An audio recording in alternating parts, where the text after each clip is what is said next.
And we're live. My technology is working. There we go. There we go.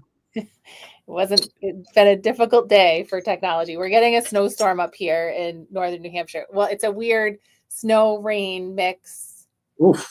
everything. Oh, jeez. And on those days, technology just doesn't like to work. But we're here and we're ready to go. Well, hang in there. Multiple weather conditions at the same time doesn't sound like a good thing.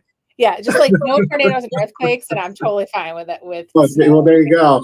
All that there stuff. You go. Well, sorry, go ahead. So we are here.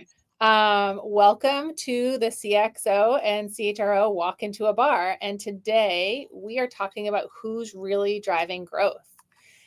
Very exciting times. I think it's there's nothing more that comes at the intersection of talent and revenue. This is one of those topics where it just kind of hits at the core. So really looking forward to diving deep into this. Absolutely. So I'm Michelle Strasburger. I am the CEO of HR Rebooted. I'm Dominic St. Fleur. I'm the CEO of VentureMark. We create a data layer on culture for organizations to identify hidden risks like productivity gaps and unwanted turnover. Awesome. And today at the bar, I have coffee. Love it. Because it is a storm out here. You got to stay warm. If it's... Sorry? Got to stay warm. And we have Neha back as well. She was on vacation last week. So she is back in the audience, ready to answer questions for us. But maybe we start, you and I were talking this week preparing for this, and I absolutely loved the conversation. It just made my day. You are a really great sounding board, and I think we're a good balance for each other on that part as well.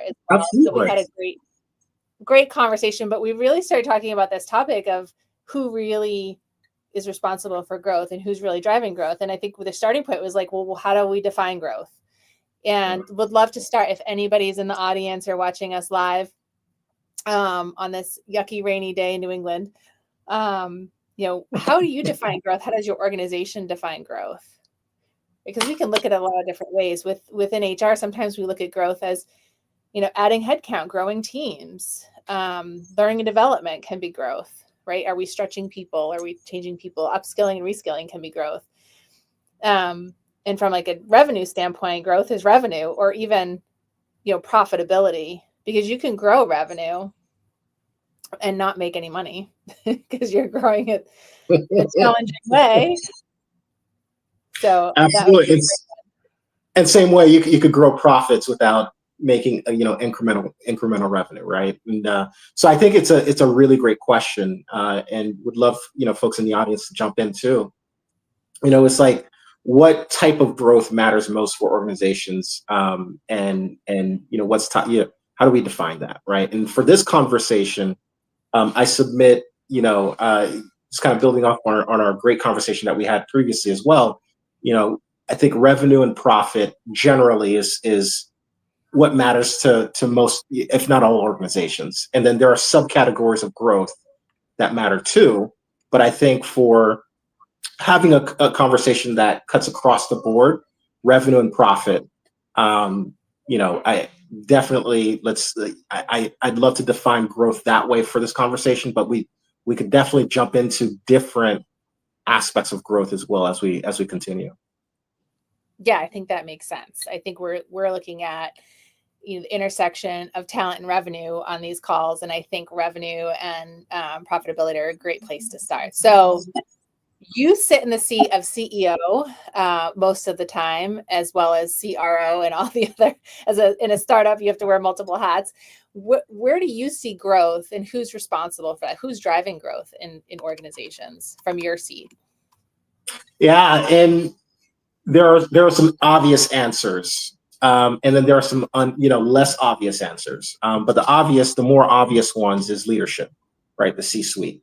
The CEO being responsible for vision, strategy of an organization, thinking about growth and what growth looks like, right? And setting the roadmap for growth. And without that vision or direction, you don't want to be growing in multiple directions. That's not good growth at all. Or an organization that's just its attention is divided a little bit too much in where it wants to generate growth, i.e. revenue. You do multiple things, you probably don't do one thing or any few things very well. But leadership, setting the direction, definitely CEO, and then within the C-suite, the CRO, Chief Revenue Officer. That's again a very obvious role where Chief Revenue Officer would oversee sales and marketing functions that bring in the leads, that brings in the business for the organization. I think those are two more obvious categories. But what are your thoughts? I mean, how do you see growth in your space, Michelle? Yeah, I think actually I agree. I think it is a leadership thing, but I think it's that alignment. It's probably more not who, but what, right? It's that alignment within the leadership team and the alignment throughout the organization that helps drive growth. If you've got a strong culture where people can achieve and can make mistakes and can kind of fail fast and move on and learn from things, you'll be able to harness that a little bit more and drive growth in the organization. So you could also say, you look at the organization, it's your CRO, it's your sales team, it's your business development team, it's your marketing team. But there are other things that support that. And I think culture is a big piece of that. And when you have misalignment, especially within leadership team, then it starts to break down. And that's like, I have an example. We had one of our companies, we had a star performer. She was always like a 4 or 5. And culture can be different in pockets of the organization as well. And so she was in a culture where she was allowed to thrive. And she was, when I say 4 or 5 on the performance 1 through 5 scale, she was always top performer. Well, we had an opening and she was super attentive to TTL. Let's put her in this role. We put her in another department, another role where she didn't get as much guidance and support and that ability to try things out, make mistakes, move fast and make decisions. And she failed miserably. And I think that's a great example of, a challenge in the organization that can inhibit growth, right? Yep. And I think your culture is one of those things that can inhibit growth. And I love that so much, because what went through my mind is that context matters, right? The environment matters. You could take someone who drives growth in one context, in one situation, in one environment, and put them in a different culture, environment, or context, and that same person who can drive growth, even within the same organization, may not be a growth driver. So it's both the environment and the person, and having a good mix of the two to really help, drive that growth. Again, obvious in the sales capacity, obvious in the C-suite capacity, where, the CEO's setting direction. And so I totally agree that in culture, is that foundation. And then with that foundation, we have some obvious pillars, which is the CEO, who helps significant in setting culture. Then you have the sales team that are, again, obvious growth drivers. Are there some less obvious folks who could be, quote unquote, who's really driving growth? Yeah, I think you have all the sales enablement, right? You have finance and accounting. Are they getting the invoices out? Is it accurate, right? Are they supporting the sales team? Are they giving pricing? Sometimes they're the sales enablement group as well. HR, if we're not fully staffed, right, from a very granular HR piece, if you're not fully staffed with the right people in the right seats, and they don't have the right training. So I'm going to introduce this a little early, Dominic, because I think we can spend a lot of time on it. But in our conversation the other day, we talked about something inhibiting growth. And it came down to this one word, which I thought was our little nugget that we could share, which was friction. And I think some of these things that I'm talking about, that's why I'm introducing it a little early, is because that stuff creates friction. And that's where you have the inability to grow, or you're more handcuffed on growing. Because if you've got friction, let's even say just sales and marketing and business development are responsible for growth. If those organizations are not talking and not on the same page because there's no leadership alignment, that creates friction within those teams.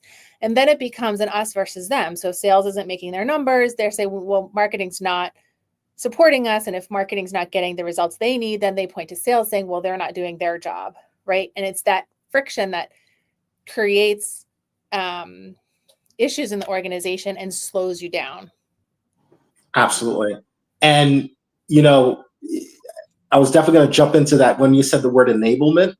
You know, just building on our conversation, who's really driving growth are the people who are removing friction within an organization, right? And so there are some obvious roles that drive growth, whether it be a CEO or a sales team, but there are very significant contributors to growth, very real contributors to growth.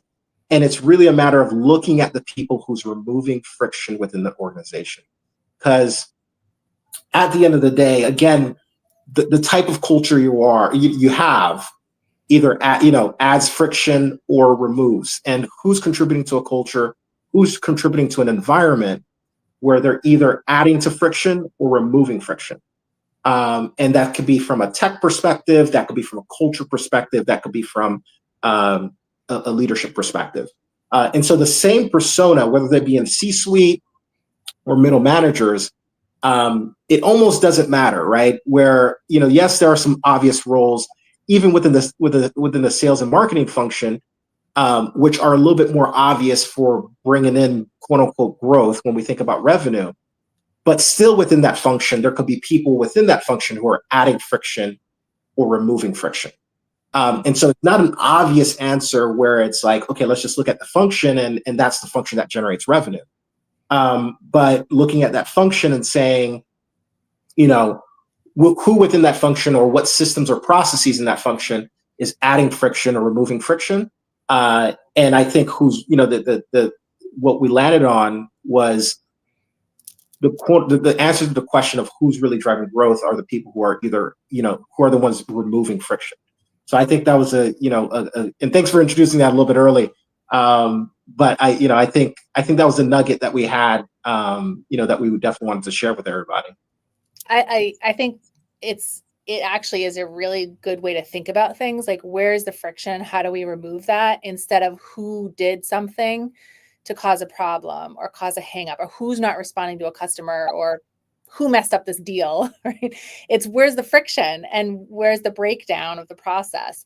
And I think tech teams in my experience, do a really good job of this, because those tech teams that are using the Agile Scrum methodology, they've got Scrum teams, and those can be cross-functional. They're usually more cross-functional and not necessarily within the same quote unquote team that we have in the org chart. And we did this at one of the companies I work with. We implemented Agile across the whole organization because the company was feeling like employees were feeling like they were running in a hamster wheel, just going, working really hard, but not seeing results. I mean, how many of us have been there, right? We work really hard, but we're not seeing results. And then the board is like, why aren't we seeing results? And everybody's like, I don't know, we're working really hard.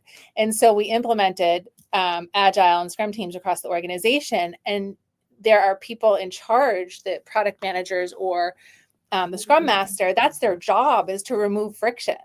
And so they meet every day. You do a 15-minute stand up and you say, what did I work on yesterday? What am I working on today? And where are my roadblocks? And those roadblocks are friction. And their job is to fix that so that you can run fast, so that you don't have the roadblocks. You can just keep running. And so that's what leadership needs to be, is that friction remover. We need a chief friction removing officer. I like I like that new role that you created. But I think the chief friction removal officer. And I like what you said about the hamster wheel, because I think that really makes it salient that you can work really, really, really hard as an organization. You can put in a lot of effort and a lot of resources and still spin in circles, right? And so that's what friction causes. It causes you to be on a hamster wheel. it causes you to put in a lot of input for not a proportionate amount of output. You could still, quote unquote, be growing, but are you growing efficiently, or are you growing to your anywhere near your potential? And so what drives growth is whoever's involved with removing that friction. That I think that chief friction removing officer needs to be the chief executive. I think ultimately that if CEOs, think about their role as, removing as much friction as possible and enabling people to do what they do best, that's where, I think that's who the chief friction removal officer is. And that comes in, several forms. Of course, tech plays a role, right? Having better tech, getting rid of legacy systems, having better technological processes to do work more efficiently. That's a good way. But bringing it back to culture, right? Because I think, again, tech is a little bit more obvious, right? You type on your keyboard, you could see that, you could get things done quicker with AI potentially, or whatever the tool may be. But culture tends to be, pinpointing where friction is in culture, and who's causing it, or who's removing it. Culture, like within the culture of an organization, tends to be a little bit more complex. Based on your experience, what are some examples of people who remove friction in culture, and that allows the organization to just move faster? I gotta just grab my soapbox because I'm gonna stand on it for a minute. Uh-oh. I really think culture is a friction, and we've been doing it wrong, and it's not driving a culture of results, right? We've always based culture on the values we put on the wall, and we say, quote unquote, that's our culture, but it's not. You can say, oh, we work nicely together. We are collaborative. We are cross-functional. We value trust, and we believe blah, blah, blah. But then you've got a sales director that just runs people over, and he or she is allowed to do that because they're making money. They drive growth, and they're creating friction at every turn. People don't want to work with them. They're not collaborative, but they're doing everything that's against the values on the wall. Your culture are the behaviors that you tolerate and the behaviors that you celebrate in the organization. And so if you have, Mr. Smith being your director of sales running people over, that's your culture. Your culture is dog eat dog. And, it's hard for people to say that, but I think if you want to have a culture of removing friction, that has to be something that is ingrained in the behaviors of your organization. And so your CEO absolutely needs to be that chief friction removing officer, but it shouldn't just stick with him or her. It needs to be filtered throughout the organization. So your frontline leaders are asking the same question that your CEO is asking of, where's the friction? Where's the breakdown in the process? And how are we fixing it? And if you don't have that, if you've got one person doing it, this is why culture fails too, because it's seen as an HR initiative. So it's one person carrying the culture flag with the values on it and saying, this is who we are. And your employees are rolling their eyes and going, no, you're not. That's not who we are. And so, sorry about the soapbox. I'll put it away. But that's culture if you're not doing it correctly and you're not intentional about it. And intentionality has to happen every day. And it has to be, everybody's watching. And so you have to make decisions so that Mr. Smith, who's running people over, the minute that happens, there's a disciplinary action. And it's so hard to do. It's hard for the CEO to fire your top performer because they're not thinking about the how they're doing it. They're just looking at the what, and their what is amazing. So who cares, right? But then that's your culture. So, you have to if you want to start with values, that's great, but start with one that you will die on the sword for. And maybe it's friction, right? Maybe we will remove friction in our culture. I think that's a phenomenal value, right? I was having a conversation with one of my mentors, and what you said reminded me of what something that he said was that, and we're discussing a company that, was just going through hard times. And, we were just kind of just seeing the approach, how we approach that. But what he said was, during good times and when there are a lot of external factors that are positive, for the organization, growth, good economy, those things, those tend to hide friction very well. Mm-hmm. And those external factors that are positive, issues, it's easier to sweep issues under the rug. But when struggle happens, that's when frictions become very obvious.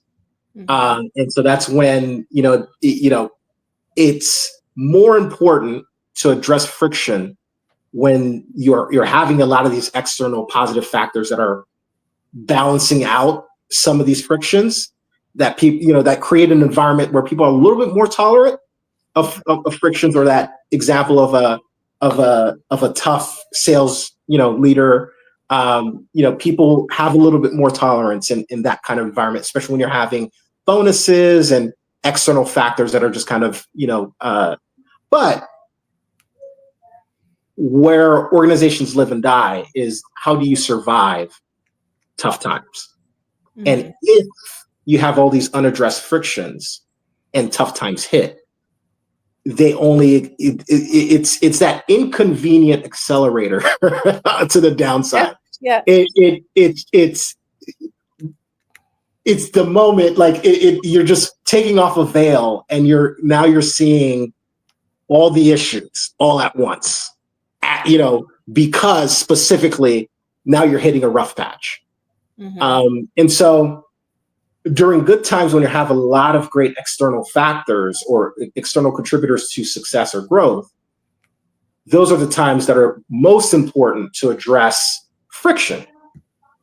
And if you find yourself in a tough, in a rough patch, that's also a very important time to address friction, because, the last thing you want to do. But the ideal situation that you want to be in as an organization is one that is experiencing a lot of external factors that are positive, and then you're also addressing friction, so that if and when you hit a rough patch, you have a culture that can support and rally around the organization to see it through the rough times. Mm-hmm. And there are examples of organizations where culture really pulled the organization through when it was rough. And it was really the teams and really the culture and really like a group of people that were already bought into the organization. And when the external factors went away and external factors were putting pressure, they were still there because the culture was strong. And that culture is what brought that organization back up. But just a few things that you said there was spot on, as far as, culture not being done right, and often being a source of friction rather than, mm-hmm. things that people are doing to remove it. I also want to say that I think that's spot on, that, in good times is the best time to integrate this into your culture, so that you're ready when the bad times hit and you can withstand them. I think it's hard to do, because it's easy to say, if you have to stand in front of a board and they're like, oh my gosh, what happened? You were doing great. And now all of a sudden, blah, blah. It's easy to say it's the economy. It's, whatever is happening in the world today. It's, a competitor, blame it on somebody else. So it's easy to point the fingers and not look internally at where are the problems and where are the breakdowns. It's hard to say to your boss, there's a failure here, and it's not external. It's within my team. It's within our organization. And it's hard for a CEO to say that to a board, like we're messing up, we're creating friction. And so I think it's something that really has to be done intentionally, and not just look at the easy answer and say, oh, it's the economy, because we're in for this. There's a lot of predictions that the economy is going to go downhill quickly over the next few months. And that prices are going to go up, and Inflation is going to continue to rise. And so organizations are going to start to feel this. And it's going to be easy to say, well, it's this person, or it's this thing, or it's this rule, or whatever, this economy. But I would challenge you as a CEO, if you're watching this and you're a CEO or a CHRO, to challenge your organization and say, well, what could we do internally to change it? Where are the challenges internally that are becoming stumbling blocks? And it reminds me of life lessons, right? Where if it's kind of like an organization making itself a victim, right?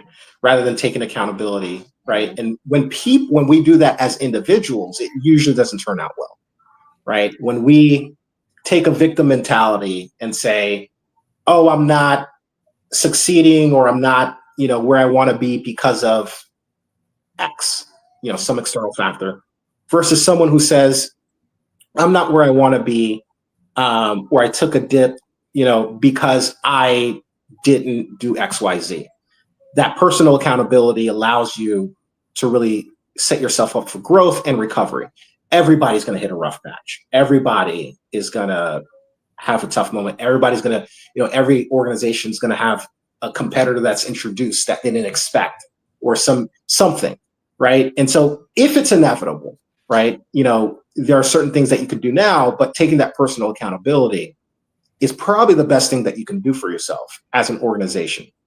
Same way as an individual is, I think those rules are the same. Is if the organization doesn't have a very high level of personal accountability, and it's external factors that create the situation, if the external factors aren't going to be there to get you out of the situation as well, so you bet, it's probably best not to attribute external factors to where you're on now, right? So, because by saying it's external factors and just kind of stopping there, you're relying on external factors to also get you out, and that's not going to be the case a lot of the times. It's really going to be, the organization looking inward and taking that personal accountability, same way that as we do as individuals. That's going to help us think creatively, take and solve the problems that we need to solve, or address the issues that we need to address, to give us that resiliency to make it out. But what you said there just kind of brought that thought to me as well. Yeah. Yeah. So I'm gonna also piggyback on that and say something we didn't talk about earlier. So that who's really driving growth? Because if we're talking about friction being a barrier to growth, your frontline employees, your customer service department, your sales department, they're talking to customers. They know the process. They know all this. They know where the friction is. Your frontline employees, even if it's your frontline employees in operations that are, packing boxes and shipping them out, or working in the plant, they know where the friction is. And so when we talk about who is driving growth, if you're not having conversations with those people, you don't know where the friction is. And so go to your frontline, survey them, talk to them, talk to the frontline supervisors, and figure out where the friction is. 100%. 100 people closest to the customer, closest to the work, quote unquote, have the answers. And they also, if they're given the opportunity to give, honest feedback and feel like they're in a place where they can, they'll also serve as accountability as well. You'll have a higher level leader that kind of, may or may not blame the economy or some external factor. But once you start speaking to enough employees, you'll start to see that there's plenty of things that can be done better internally to not exacerbate an already tough issue. And so that's kind of a good mechanism to use to drive internal accountability, is to speak to, the people that are closest to the work, get their perspective, their insights on, what is it that the organization could be doing better to remove friction. And again, what drives growth is people who are removing friction, people who are getting out, getting out of each other's way, in a way, and getting that friction out the way to allow growth to happen. Great. Well, we are at time. See, I told you the 30 minutes flies by. It does. It does. We can go for longer on this topic because I think it's such an important topic. It's really cracking the code on removing friction. I think is a very, very valuable path to go down for a lot of organizations, especially before things get bad. So, yeah. Right. So asking the questions, leaning into the front lines, figuring out where and how you can remove friction, and ensure everybody's speaking the same language on that throughout the organization. 100%. 100%. As usual, Michelle, thank you for bringing that nugget to the forefront. I think it's a very valuable nugget. Thank you. It's been a fun conversation. Let's hope we would love to hear about some friction removing officers and what they've accomplished. you might mess around and create an entirely new function. You never know. You might be widespread by this point, I'd be on that bus. All right. Thank you, everyone. Have a great rest of the week. Michelle, thank you. Neha, thank you so much for your support in the background. Thank you, Neha. All right.